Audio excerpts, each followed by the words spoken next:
Shukran. Next question here. Someone's writing that I love the Sunnah and I love the Prophet. Should I not celebrate the Prophet's birthday to show my love?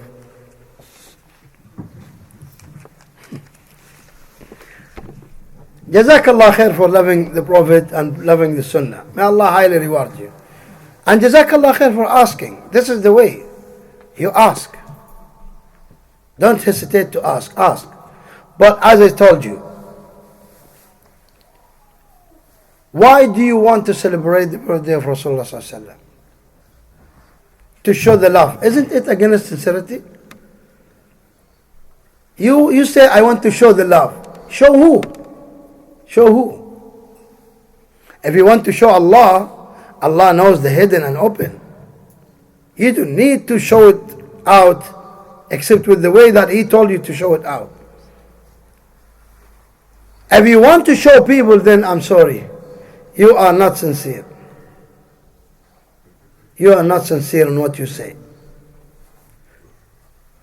And if you say that you love Rasulullah, if you say you love Rasulullah, then why you don't stick to his sunnah, to his way? He sallallahu alayhi wasallam said, as in Sahih Muslim, "Man amila amalan laysa alayhi amruna fahuwa radd." He, whoever does any worshipping deed from which is not or which is not from our matter, meaning the message of Rasulullah, the way of his, then it is going to be rejected.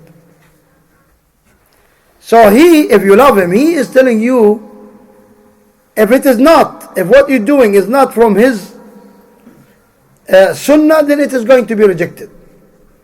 Ask yourself, celebration birthday from his sunnah, have you ever come across to know that he celebrated? Oh yes. And the hadith sahih, he said, when he was asked why you fast Monday, he said, I fast Monday because it is the day in which I was born, and that's why I'm fasting it as a thankfulness for Allah. Say, Akhi, Jazakallah khair, you answered good answer. Fast like him. And no one can object you. Fast, and whenever you are asked why, you say, because Rasulullah was born in this day and I fasted. And if they say, why you do so? You say, because he said so. He said so. But unfortunately, those who celebrate the birthday, they don't fast because they love food. They love food. They want to eat Mondays, Thursdays, whatsoever. And on the day of celebration, lots of, there is a special meal for Mawlid. And that's wrong, Akhi. This is not the way we go to the Sunnah. And look to this. You want to show that you love Rasulullah sallallahu alaihi wasallam. Okay, are you the first one who loves Rasulullah sallallahu alaihi wasallam? Are you the only one who loves Rasulullah sallallahu alaihi wasallam? Do you think that Aisha loved Rasulullah sallallahu alaihi wasallam, or she did not used to love him? If you think that she loved him, okay. Aisha was one of the narrators who narrated most of the hadith. She narrated 2,286 hadith. Right, now, she's the next one after Abu Huraira. Okay, now, did she celebrate the birthday of Rasulullah? No. Abu Huraira narrated 5,374 hadith. The maximum number of hadith narrated by Abu Huraira amongst all the Sahaba. Did he celebrate? No. Does he love Rasulullah or not? Why he celebrate? Why he delivered all this hadith if he doesn't love him? Okay.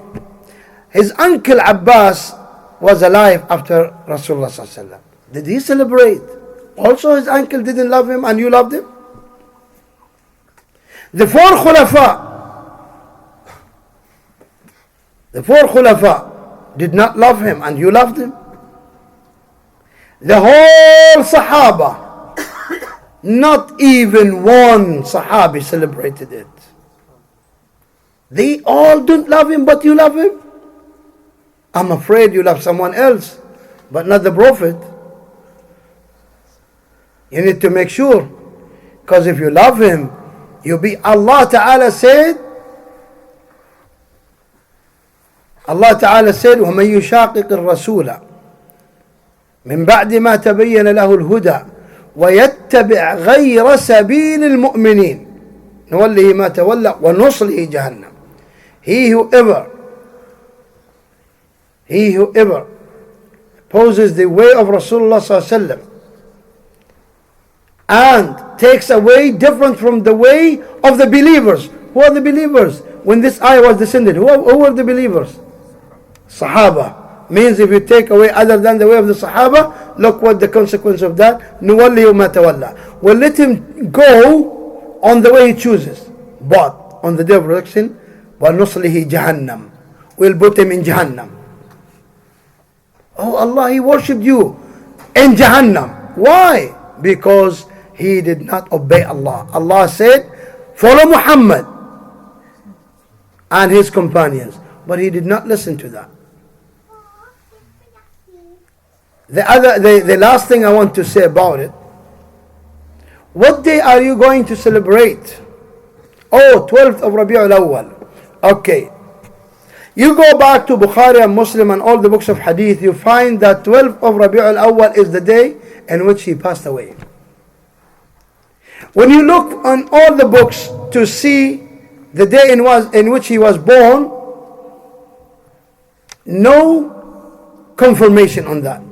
Some say 12 Rabi'ul Awwal, some say before, some say after, some say, but all of them say he passed away on 12th Rabi'ul Awwal. So tell me, are you celebrating his birth or his death? Question mark. You love him or you were happy because he died? Question mark.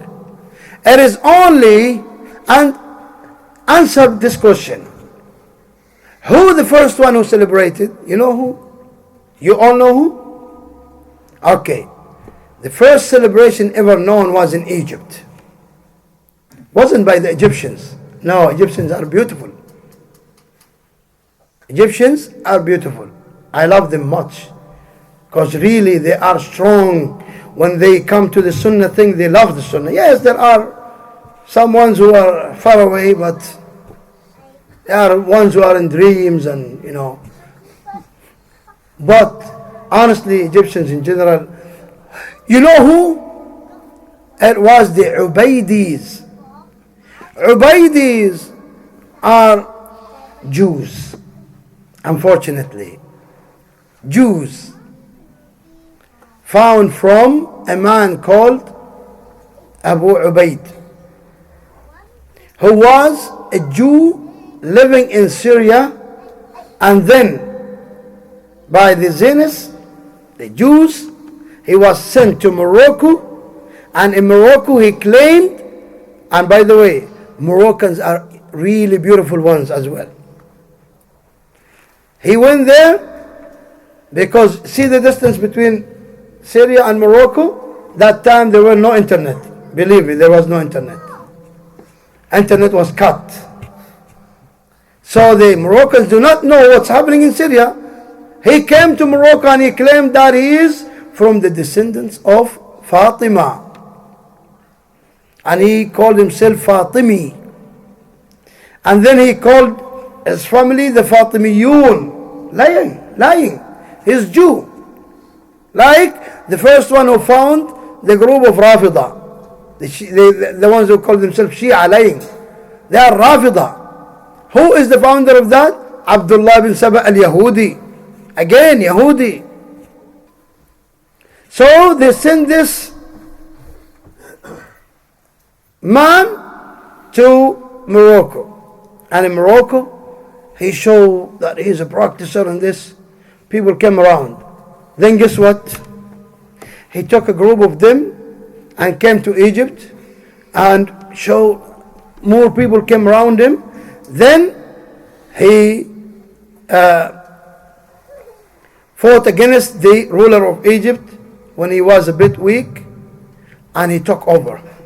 And then he said, okay, We will have celebrations. You guys don't love Rasulullah? Okay, we'll have one celebration, one day for Rasulullah, one day for Fatima, one day for Ali, one day for Hassan, one day for Hussein, one day for me. One day for me. Who you? Why you? Who are you? So all this was to be for him. And then one day, Nairuz. You know Nairuz? You know Nairuz? Ask any Iranian. Till today they celebrate Nairuz. Nairuz is the days of celebration of the Persians in the old days, the fire worshippers. Even until today in Iran they celebrate the day of Nairuz. He put one day in there. And Yawmul Ghutas, in which they dive into water. Until today the Iranians they're celebrating again for the Shia. And this day is common between the Shia and the Jew. They have the same day. So this celebration of birthday is only found there. So why we follow it? It was in year 400 and something. After the best generations that Rasulullah mentioned. He said, خَيْرُ النَّاسِ قَرْنِي. The best of the people is my generation. And then the next one, and then the next one. The Sahabi said, I don't know if he counted 3 or 4. So if we say 3, it is 300 years. If we say 4, it is 400 years. And they only are found after the 400 years. So how come we go with it? I hope I answered it from all sides. May Allah Ta'ala guide us all.